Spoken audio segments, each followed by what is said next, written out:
Good morning mga idol. Bali, may tuturo ako ngayon na paraan para kahit luma yung regulator natin na pang full wave, malalaman natin kung buo o hindi. Paano? Ganito ba so? Una, Battery. Kumuha yung battery. Oh, Yan, battery. tapos, Tapos, tester, syempre kailangan tester. oh, Yan. okay.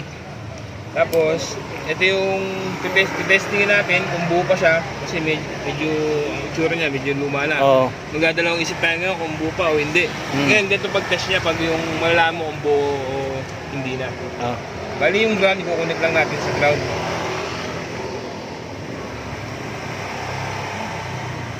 Diyan natin malalaman. Si kanal lang yan. Yan yung nakakabit dati. Oo. Tapos yung tester sa ground nyo rin. Lalagay. Okay. Stop 1 daw. Magkano daw? Tapos, kunyari ito yung 360 yung 800, 340. ito yung papunta ng galing sa stator. Lalagay nyo sa positive. Mhm. Tapos yung red, titesterin nyo kung magbibigay ng kuryente yung kunyari, yan o. Uy, meron. Ibig sabihin buo yung regulator. Papunta yan sa battery dapat, di ba? Oo, yung pula. Oo.